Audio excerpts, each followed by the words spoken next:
ನಿನ್ನೆ ರಾತ್ರಿ ಸುರಿದಂತಹ ಮಳೆಗೆ ಬ್ರ್ಯಾಂಡ್ ಬೆಂಗಳೂರಿನ ಬಣ್ಣ ಬಯಲಾಗಿರುವಂಥದ್ದು. ಬಿಬಿಎಂಪಿಯ ನಿರ್ಲಕ್ಷ್ಯ ಮತ್ತೊಮ್ಮೆ ಜಗಜ್ಜಾಹೀರಾಗಿರುವಂಥದ್ದು. ಒಂದೇ ಒಂದು ಮಳೆ, ಬ್ರ್ಯಾಂಡ್ ಬೆಂಗಳೂರು ಅಧ್ವಾನ. ಮಳೆಗೆ ತಯಾರಿಯನ್ನ ಮಾಡಿಕೊಳ್ಳದೆ ಬಿಬಿಎಂಪಿ ಮತ್ತೊಮ್ಮೆ ಮಗದೊಮ್ಮೆ ಫೇಲ್ಯೂರ್ ಆಗಿದೆ. ಒಂದೇ ಒಂದು ಮಳೆಗೆ ಮತ್ತೆ ರಸ್ತೆಗಳಲ್ಲಿ ಗುಂಡಿಗಳು ನಿರ್ಮಾಣ ಆಗಿದೆ. ಸಿದ್ಧತೆಯನ್ನ ನಡೆಸಿದ್ದಾರೆ ಅಂಥೇಳಿ ಬಡಾಯಿ ಕೊಚ್ಕೊಳ್ತಾ ಇದೆ ಪಾಲಿಕೆ. ಕೋಟಿ ಕೋಟಿ ಲೆಕ್ಕ, ಬಿಬಿಎಂಪಿ ಕೆಲಸ ಮಾತ್ರ ಶೂನ್ಯ. ಒಂದೇ ಒಂದು ಮಳೆ ಏನೆಲ್ಲ ಅವಾಂತರ ಸೃಷ್ಟಿ ಮಾಡಿದೆ. ಇದೆಲ್ಲದಕ್ಕೂ ಕೂಡ ಪ್ರತ್ಯಕ್ಷವಾಗಿ ಪರೋಕ್ಷವಾಗಿ ಕಾರಣವೇ ಬಿಬಿಎಂಪಿ. ಒಂದು, ಸಿದ್ಧತೆ ಇಲ್ಲದೆ ಇರುವಂಥದ್ದು. ಎರಡನೇದು, ದಪ್ಪ ಚರ್ಮ, ಮಳೆ ಬಂದಾಗ ನೋಡ್ಕೊಂಡ್ರಾಯ್ತು ಅನ್ನುವಂತಹ ಉದಾಸೀನತೆ. ಮೂರನೇದು, ಈ ಮ್ಯಾನ್ ಹೋಲ್ಗಳನ್ನು ಕ್ಲೀನ್ ಮಾಡದೇ ಇರೋದು, ಚರಂಡಿಗಳನ್ನು ಕ್ಲೀನ್ ಮಾಡದೇ ಇರೋದು.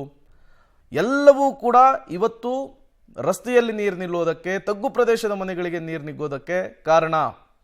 ನೋಡಿ ಏನೆಲ್ಲ ಅವಾಂತರಗಳಾಗ್ತಾ ಇದೆ ಬೆಂಗಳೂರಿನಲ್ಲಿ. ಅದಕ್ಕೆ ಮತ್ತೊಮ್ಮೆ ಮಗದೊಮ್ಮೆ ಬಿಬಿಎಂಪಿಯೇ ಕಾರಣ, ಬೇರೆ ಯಾರು ಕೂಡ ಅಲ್ಲ. ರಸ್ತೆ ಗುಂಡಿಗಳನ್ನು ಮುಚ್ಚಿದ್ದೇವೆ ಅಂಥೇಳಿ ಸರ್ಟಿಫಿಕೇಟನ್ನು ಅವರೇ ಕೊಟ್ಕೊಂಡ್ರು. ಒಂದೇ ಒಂದು ಮಳೆ ಬೆಂಗಳೂರಿನ ಯಾವ ಭಾಗಕ್ಕೆ ಹೋಗಿ ಮತ್ತೆ ರಸ್ತೆ ಗುಂಡಿಗಳು ರಾರಾಜಿಸ್ತಾ ಇದ್ದಾವೆ. ವಾಹನ ಸವಾರರನ್ನು ಬಲಿ ತೆಗೆದುಕೊಳ್ಳೋದಕ್ಕೆ ಹಪಾಪಿಸ್ತಾ ಇದ್ದಾವೆ.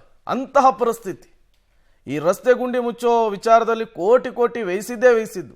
ಡಿ ಕೆ ಶಿವಕುಮಾರ್ ಅವರು ಡೆಡ್ಲೈನ್ ಕೊಟ್ಟರಂತೆ, ಇವರು ಮುಚ್ಚಿದ್ರಂತೆ. ಅದಾದ ಮೇಲೆ ಬಂದು ಮತ್ತೆ ಡಿ ಕೆ ಶಿವಕುಮಾರ್ ಅವರು ಸಿಟಿ ರೌಂಡ್ಸ್ ಮಾಡ್ತಾರೆ. ಇವತ್ತು ಮತ್ತೆ ಮಳೆಯಿಂದ ಅಧ್ವಾನ ಆಗಿದೆ, ರಸ್ತೆಗಳಲ್ಲಿ ಗುಂಡಿ ನಿರ್ಮಾಣವಾಗಿದೆ. ಮತ್ತಷ್ಟು ಡೀಟೇಲ್ಸ್ ಕೊಡ್ತಾರೆ ಮಾದೇಶ್ ಆನೇಕಲ್, ದೂರವಾಣಿ ಸಂಪರ್ಕದಲ್ಲಿ ಜಾಯ್ನ್ ಆಗಿದ್ದಾರೆ. ಮಾದೇಶ್, ಇವತ್ತಿನ ಪರಿಸ್ಥಿತಿಗೆ, ಪ್ರವಾಹದ ಸನ್ನಿವೇಶಕ್ಕೆ ಕಾರಣ ಯಾರು ಅಂಥೇಳಿ, ಬಿಬಿಎಂಪಿನ, ಸರ್ಕಾರನ? ಬಿಬಿಎಂಪಿ ಯಾಕೆ ಪದೇ ಪದೇ ಇದೇ ರೀತಿಯ ಎಡವಟ್ಟುಗಳನ್ನು ಮಾಡ್ಕೊಳ್ಳುತ್ತೆ ಅಂತ? ಪ್ರೇಮ್, 100% ಬಿಬಿಎಂಪಿಯ ನಿರ್ಲಕ್ಷ್ಯವೇ ಮತ್ತೆ ಅವರ ಬೇಜವಾಬ್ದಾರಿತನವೇ ಇಷ್ಟರ ಮಟ್ಟಿಗೆ ಅಂದ್ರೆ ಎಲ್ಲಾ ರಸ್ತೆಗಳಲ್ಲೂ, ಅಂದ್ರೆ ತಗ್ಗು ಪ್ರದೇಶ ಮಾತ್ರ ಅಲ್ಲ, ಬಹುತೇಕ ಎಲ್ಲಾ ಪ್ರದೇಶಗಳು, ಅದು ಪ್ರಮುಖವಾದಂತಹ ರಸ್ತೆಗಳು ಕೂಡ ಜಲಾವೃತ ಆಗಿದೆ. ಹಾಗೆ ಗುಂಡಿಗಳು, ಅಂದ್ರೆ ಬಿಬಿಎಂಪಿಯನ್ನ ಗಮನಿಸಬಹುದು. ಎಲ್ಲಾ ವಲಯಗಳಲ್ಲೂ ಕೂಡ ನಾವು ಗುಂಡಿಗಳನ್ನ ಲೆಕ್ಕ ಹಾಕಿದೀವಿ, ಎಲ್ಲವನ್ನು ಕೂಡ ಪ್ಯಾಚ್ ವರ್ಕ್ ಮಾಡಿದೀವಿ, ಮುಚ್ಚಿಬಿಟ್ಟಿದೀವಿ ಅನ್ನುವಂತ ಮಾತನ್ನ ಹೇಳ್ತಾ ಇದ್ರು ಕಮಿಷನರ್ ಆದಿಯಾಗಿ ಎಲ್ಲ ವಲಯಾಧಿಕಾರಿಗಳು ಕೂಡ.